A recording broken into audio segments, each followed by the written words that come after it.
Hello everyone, welcome back to ഒരു കഥ സൊല്ലിട്ടുമാസ് my dear സ്വത്തുക്കുട്ടികളെ. ഇന്നൊരു കൊറിയൻ ക്രൈം മിസ്റ്ററി ത്രില്ലറാണ് നമ്മൾ കാണാൻ പോകുന്നത്. വളരെ എൻഗേജിംഗ് ആയി ട്വിസ്റ്റ് ആൻഡ് ടേൺസിലൂടെയാണ് ഈ കഥ മുന്നോട്ട് പോവുക. കൊറിയക്കാരെപ്പോഴും നമുക്ക് അതൃപ്തി ഉണ്ടാക്കില്ല. അതുപോലെ തന്നെയാണ് ഇവിടെ ഒരു മിസ്സിംഗ് കേസിൽ ആരംഭിച്ച് പലതരം ട്വിസ്റ്റ് ആൻഡ് ടേൺസ്. ഇന്ന് നമ്മൾ കാണാൻ പോകുന്നത് ഈ വർഷം പുറത്തിറങ്ങിയ റെവലേഷൻസ് എന്ന സൗത്ത് കൊറിയൻ മിസ്റ്ററി ത്രില്ലറാണ്. സിനിമയുടെ കഥകൾ കേൾക്കാൻ ഇഷ്ടപ്പെടുന്ന നമ്മുടെ കൂട്ടുകാരെല്ലാവരും ചാനൽ സബ്സ്ക്രൈബ് ചെയ്തോളൂ. നമുക്കിപ്പോ ഈ കഥയിലേക്ക് കിടക്കാം.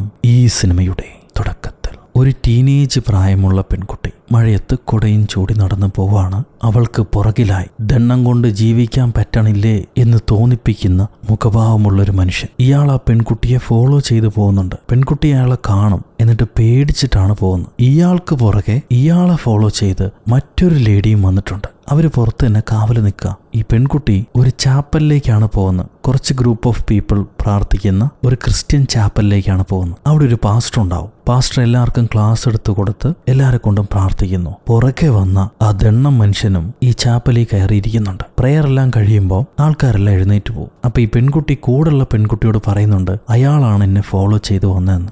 ആയിരിക്കില്ല, നിനക്ക് തോന്നിയതാവും എന്നൊക്കെ പറഞ്ഞ് കൂട്ടുകാരി അവളെ വിളിച്ചുകൊണ്ട് പോകുന്നു. അവൾക്ക് പുറകെ തന്നെ പോകാൻ വേണ്ടി ഈ ദണ്ണക്കാരൻ എഴുന്നേക്കുന്നുണ്ട്. അപ്പോഴാണ് പാസ്റ്റർ അയാളെ കണ്ടിട്ട്, നിങ്ങളെ ഞാൻ കണ്ടിട്ടില്ലല്ലോ, ആദ്യമായിട്ടാണോ ഇങ്ങോട്ട് വരുന്നത്, വരൂ നമുക്കൊരു ചായ കുടിക്കാന്ന് പറഞ്ഞ് പാസ്റ്റർ അങ്ങേരെ ഓഫീസ് റൂമിലേക്ക് വിളിക്കുന്നു. പുള്ളിക്കാരന് താല്പര്യമില്ല, എന്നാലും പാസ്റ്റർ നിർബന്ധിച്ച് വിളിക്കും. ഈ സമയത്ത് ചാപ്പലിൽ നിന്ന് ഇറങ്ങിപ്പോയ പിള്ളേരില്ലേ, അവരടുത്തുള്ള സൂപ്പർ മാർക്കറ്റിലേക്ക് വരും. അവിടെ വെച്ച് ആക്സിഡന്റലി ഇവരൊരു ലേഡിയെ തട്ടിയിടുന്നുണ്ട്. നമ്മൾ നേരത്തെ കണ്ട ആ വയ്യാത്തോനെ ഫോളോ ചെയ്ത് വന്ന ലേഡിയാണത്. അവരെ മുഖത്തെ വിഷമം കണ്ടിട്ട് ഈ പെൺകുട്ടി നിങ്ങൾക്ക് എന്തെങ്കിലും പറ്റുമെന്ന് ചോദിക്കും. എനിക്ക് കുഴപ്പമൊന്നുമില്ല എന്ന് പറഞ്ഞ് ആ ലേഡി എഴുന്നേറ്റ് പോകുന്നു. ഈ സമയത്ത് പാസ്റ്റർ നമ്മുടെ ദണ്ണക്കാരന് ഒരു കോട്ട് കൊടുക്കുന്നുണ്ട്. ഈ ചർച്ചിന്റെ എംബ്ലം ഉള്ള കോട്ട്. അത് ചർച്ചിലേക്ക് പുതുതായി ചേരുന്നവർക്ക് കോംപ്ലിമെന്റ് ആയിട്ട് കൊടുക്കുന്ന. നിങ്ങളുടെ പേരൊന്ന് പറയാമോ എന്ന് പാസ്റ്റർ ചോദിക്കും. പുള്ളിക്കാരൻ പേര് പറഞ്ഞു കൊടുക്കുന്നു, കൊങ് യാങ് റേ. അഡ്രസ്സും ഡീറ്റെയിൽസും പറയൂ എന്ന് പറയുമ്പോൾ ഈ കൊങ് ദണ്ണക്കാർ അയാള് പറയും, ഞാനിവിടെ ചേരാൻ വന്നതല്ല, ഈ വഴി പോയപ്പോൾ ഒന്ന് കയറിയുള്ളൂ എന്ന്. അപ്പൊ പാസ്റ്റർ,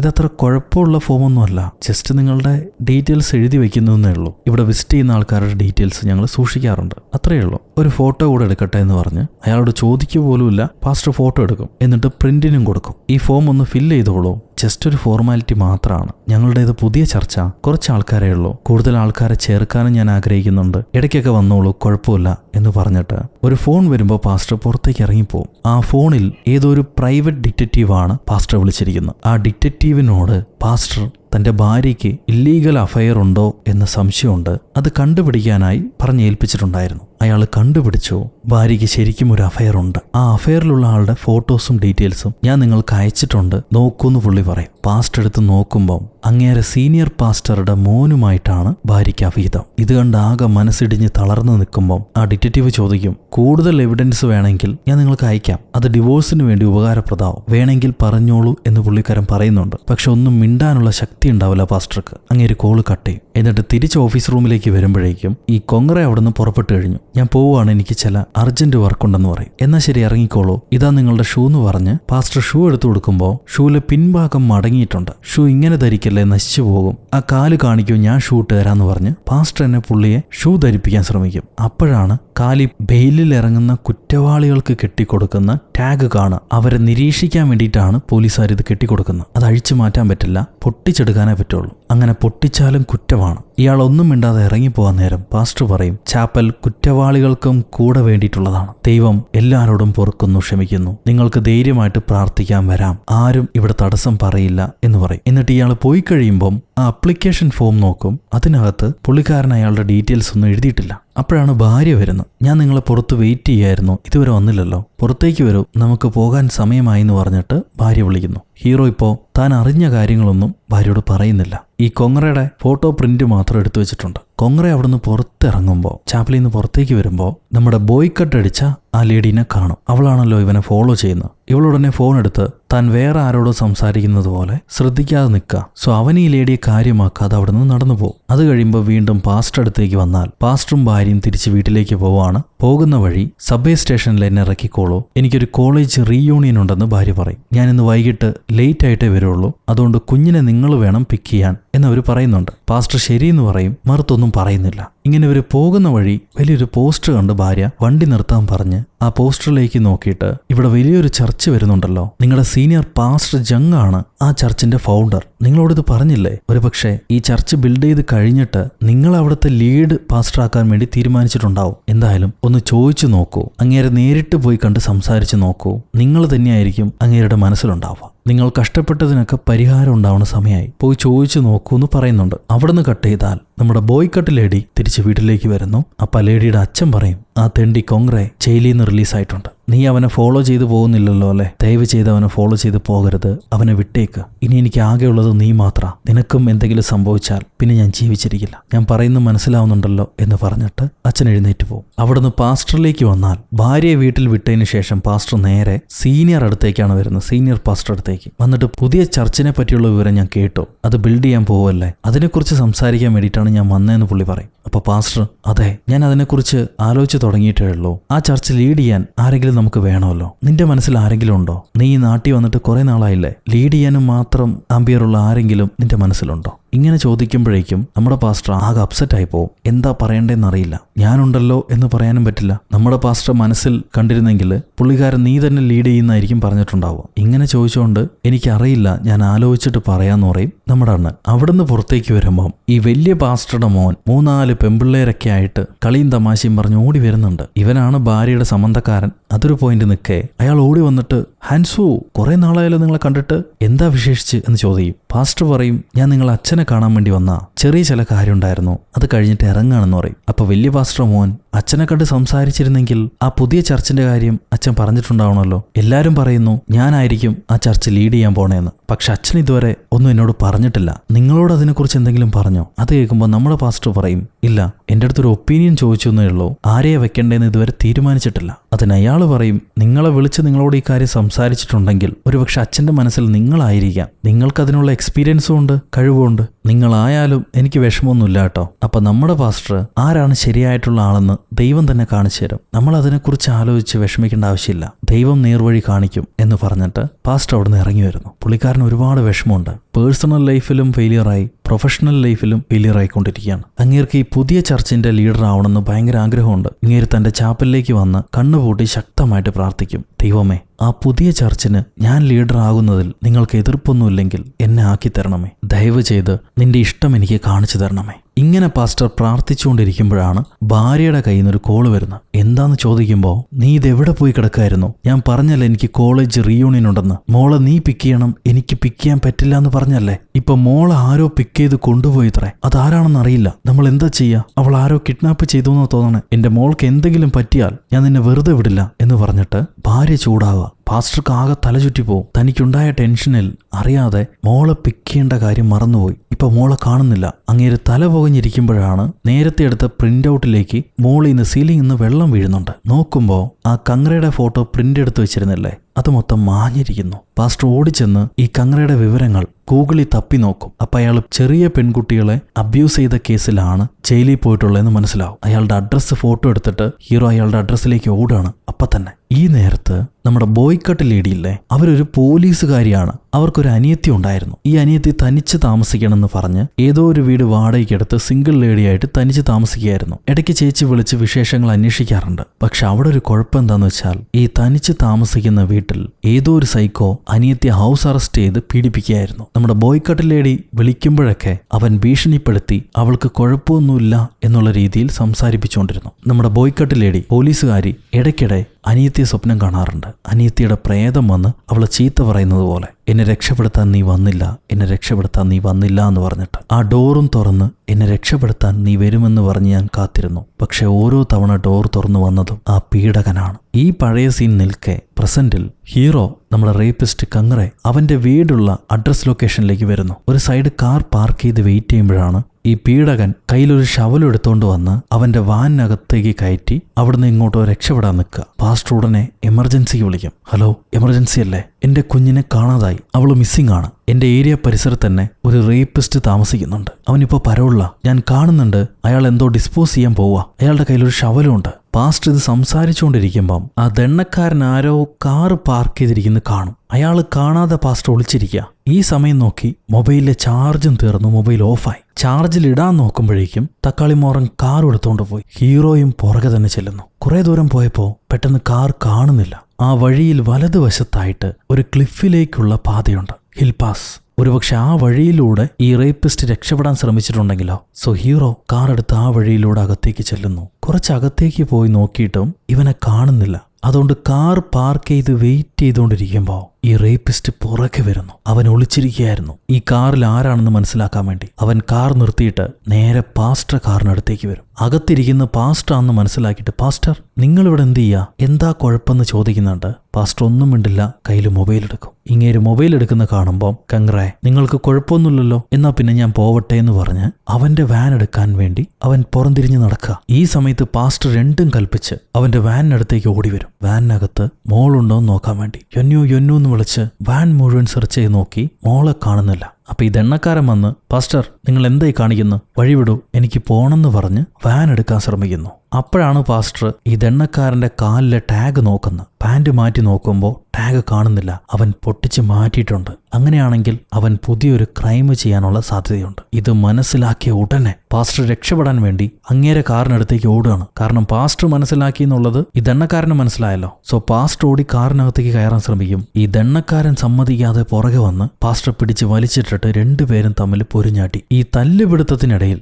പാസ്റ്റർ ആഞ്ഞു തള്ളുമ്പോൾ ഈ ദണ്ണക്കാരൻ അടുത്തുള്ള ചെരുവിലേക്ക് തെറിച്ച് വീഴും. വീണതാകട്ടെ വലിയൊരു പാറയുടെ മണ്ടയിലും. സോ തലയടിച്ച് വീണതുകൊണ്ട് ആ സ്പോട്ടിൽ തന്നെ ഈ വില്ലൻ മരണപ്പെടുന്നു. പാസ്റ്റർ ആകെ ടെൻഷനായി പേടിച്ചു വരച്ച് എമർജൻസിക്ക് വിളിക്കാൻ വേണ്ടി നമ്പർ ടൈപ്പ് ചെയ്യാം. ഈ സമയം നോക്കി ഭാര്യയുടെ അടുത്തുനിന്ന് കോൾ വരുന്നു. അറ്റൻഡ് ചെയ്യുമ്പോൾ ഭാര്യ പറയും, മോളെ തിരിച്ചു കിട്ടി. മോൾ ആരും വിളിക്കാതെ ഒറ്റയ്ക്ക് സ്കൂളിൽ നിൽക്കുന്ന കണ്ടപ്പോൾ കൂട്ടുകാരിയുടെ അച്ഛനാണ് വിളിച്ചിട്ട് പോയത്. അതാരാണെന്ന് സ്കൂളിലുണ്ടായിരുന്ന ആൾക്കാർക്ക് ഐഡന്റിഫൈ ചെയ്യാൻ പറ്റിയില്ല.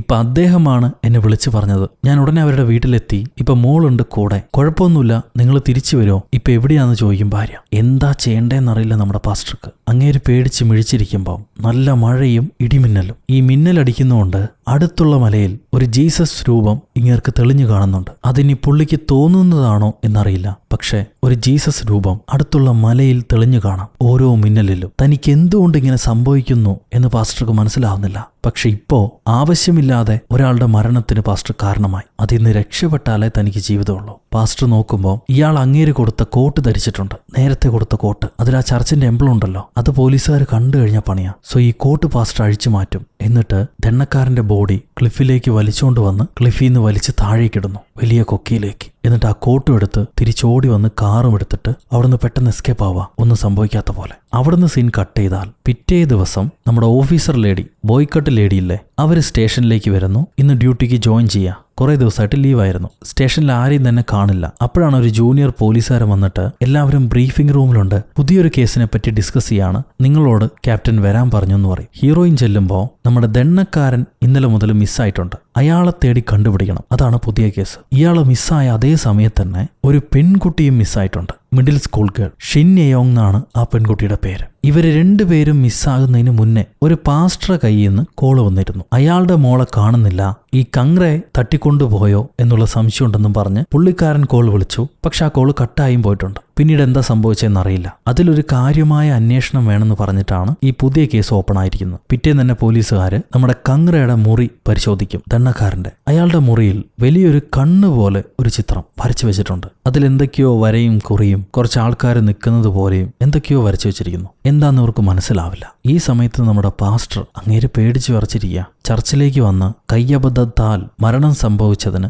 എത്ര നാൾ ശിക്ഷയുണ്ടെന്നൊക്കെ പറഞ്ഞ് നെറ്റിൽ സെർച്ച് ചെയ്തുകൊണ്ടിരിക്കുകയായിരിക്കും. അപ്പോഴാണ് പോലീസുകാർ വരുന്നത്. 2 പോലീസുകാർ, നമ്മുടെ ഹീറോയിനും ജൂനിയറും. അവർ വന്നിട്ട് പറയും, സർ ഞങ്ങൾ പോലീസുകാരാ, ചില വിവരങ്ങൾ ചോദിച്ചറിയാൻ വേണ്ടി വന്നതാണ്. ഇന്നലെ നിങ്ങൾ പോലീസ് സ്റ്റേഷനിൽ വിളിച്ചിരുന്നല്ലോ, കങ്ക്രേ എന്തോ മറവ് ചെയ്യാൻ പോകുന്നു എന്ന് പറഞ്ഞിട്ട് എന്താണ് സംഭവിച്ചത്, എന്തുകൊണ്ടാണ് കോള് കട്ടായത്? അപ്പോൾ പാസ്റ്റർ പറയും, ഈ കങ്ര ഇന്നലെ ഞങ്ങളുടെ ചർച്ചിലേക്ക് വന്നിരുന്നു. അയാളുടെ കാലിൽ ഞാനൊരു ടാഗ് കണ്ടിരുന്നു, ആംഗിൾ മോണിറ്റർ കണ്ടിരുന്നു. പുള്ളി ജയിലിൽ നിന്ന് ഇറങ്ങിയ മനുഷ്യനാണെന്ന് എനിക്ക് മനസ്സിലായി. പുള്ളിക്കൊരു റേപ്പ് കേസ് ഉള്ളതായിട്ടും ഞാൻ കണ്ടിരുന്നു. അങ്ങനെ ഇരിക്കുമ്പോഴാണ് വൈകിട്ട് എന്റെ മോള് മിസ്സായി പോകുന്നു. ഞാൻ കരുതി ഈ കങ്രെ അവളെ കിഡ്നാപ്പ് ചെയ്തിട്ടുണ്ടാവുമെന്ന്. ഞാൻ അയാളുടെ വീട്ടിലേക്ക് പോയിരുന്നു. അപ്പോഴാണ് അയാൾ ഷവല് പിടിച്ച് നിൽക്കുന്നത് കണ്ടത്. ഉടനെ ഞാൻ പോലീസിനെ വിളിച്ചു, ഈ കാര്യം റിപ്പോർട്ട് ചെയ്തു. എന്നാൽ കുറച്ച് സമയം കഴിഞ്ഞപ്പോഴേക്കും എന്റെ ഭാര്യ വിളിച്ചിട്ട് പറഞ്ഞു, മോൾ അവളുടെ കൂട്ടുകാരിയുടെ വീട്ടിലുണ്ടെന്ന്. ഈ വിവരം അറിഞ്ഞപ്പോൾ ഞാൻ ആ കാര്യങ്ങൾ അവിടെ തന്നെ ഡ്രോപ്പ് ചെയ്ത് വീട്ടിലേക്ക് തിരിച്ചു പോകുമായിരുന്നു. ഇതാണ് സംഭവിച്ചതെന്ന് പാസ്റ്റർ പറയുന്നത് കൺവിൻസിംഗ് ആണ്, കുഴപ്പമൊന്നുമില്ല. ആ സമയത്ത് ചെളി പുരണ്ട ഈ കോട്ട് അകത്ത മുറിയിൽ കിടക്കുന്നുണ്ടാവും. നമ്മുടെ പോലീസ് ലേഡി ആണെങ്കിൽ ഇയാളുടെ ഓഫീസ് മുഴുവൻ പരിശോധിക്കുന്നുണ്ട്. അവൾ ഈ കോട്ട് കാണുമെങ്കിലും അത്ര കാര്യമാക്കില്ല. പോലീസിനെ വിളിച്ചു കഴിഞ്ഞ് നിങ്ങൾ എങ്ങോട്ടാണ് പോയതെന്ന് വീണ്ടും പോലീസ് ലേഡി നമ്മുടെ പാസ്റ്ററോട് ചോദിക്കുന്നുണ്ട്. പാസ്റ്റർ പറയും, ഞാൻ നേരെ വീട്ടിലേക്കാണ് പോയത്, വേറെങ്ങും പോകേണ്ടി വന്നിട്ടില്ല.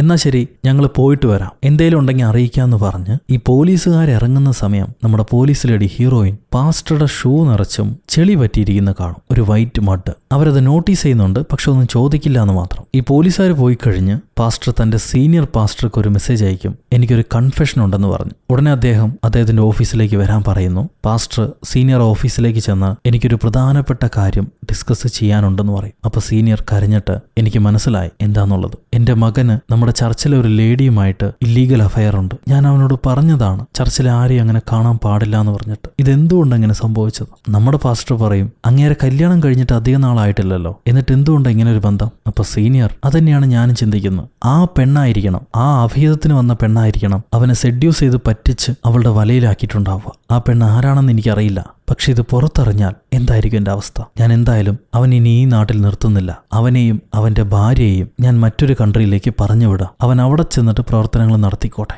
എന്തായാലും ഇതെല്ലാം ദൈവനിമിത്തങ്ങളായിരിക്കണം, അദ്ദേഹത്തിന്റെ പ്ലാൻ ആയിരിക്കും. ഹൻസു, നീ ഒരു കാര്യം ചെയ്യണം. നമ്മുടെ പുതിയ ചർച്ചിന്റെ ലീഡർഷിപ്പ് നീ ഏറ്റെടുക്കണം. നീയാണത് ഇനി നോക്കി നടത്തേണ്ടത്. അത് നടത്താൻ വേറെ ആരുമില്ല. താൻ ആഗ്രഹിച്ച സ്ഥാനം പാസ്റ്റർക്ക്, നമ്മുടെ ഹീറോയ്ക്ക് കിട്ടിക്കഴിഞ്ഞു. ഇതെന്തുകൊണ്ട് സംഭവിക്കുന്നു എന്നുള്ളത് മനസ്സിലായില്ല. താൻ പറയാൻ വന്ന കാര്യം വേറെ, ഇപ്പൊ സീനിയർ പാസ്റ്റർ പറഞ്ഞുകൊണ്ടിരിക്കുന്ന കാര്യം വേറെ. താൻ ആഗ്രഹിക്കുന്ന പോലെയാണ് കാര്യങ്ങൾ നടക്കുന്നത്. ഇതെല്ലാം ദൈവവിധിയാണോ, ദൈവം തനിക്ക് വേണ്ടി ചെയ്തു തരുന്നതാണോ, ഒന്നും മനസ്സിലാവാതിരിക്കുകയാണ് നമ്മുടെ ഹീറോ. ഈ സമയത്ത് പോലീസ് സ്റ്റേഷൻ അങ്ങോട്ടൊരു സൈക്യാട്രിസ്റ്റ് ഡോക്ടർ വരുന്നുണ്ട്. ഈ കങ്രയെ ചികിത്സിച്ച ഡോക്ടറാണത്. ജയിലിലുള്ള സമയത്തും പുള്ളിക്കാരൻ ട്രീറ്റ്മെന്റ് കൊടുത്തിട്ടുണ്ട്. എന്നാൽ ട്രീറ്റ്മെന്റ് കൊടുത്ത ഇത്രയും കാലം തന്റെ സ്വഭാവത്തിലേക്ക് തിരിച്ചു വരുന്ന ഒരു ഇൻഡിക്കേഷൻസും കങ്രെ കൊടുത്തിട്ടില്ല. റിലീസായ പെട്ടെന്നാണ് ഇങ്ങനെ ഒരു റിയാക്ഷൻ നടത്തുന്നത്. അതെന്തുകൊണ്ടായിരിക്കും എന്നിങ്ങനെ ആ ഡോക്ടർ ആലോചിച്ചുകൊണ്ടിരിക്കുമ്പോഴാണ് ഹീറോയിൻ അങ്ങോട്ട് വരുന്നത്. ഹീറോയിനും ഈ ഡോക്ടറും തമ്മിൽ പഴയൊരു ഫ്ലാഷ് ബാക്ക് ഉണ്ട്. കങ്രെ ഹീറോയിന്റെ അനിയത്തിയെ പിടിച്ചു വെച്ചാണല്ലോ, എന്നാൽ ഹീറോയിന്റെ അനിയത്തി രക്ഷപ്പെട്ടു.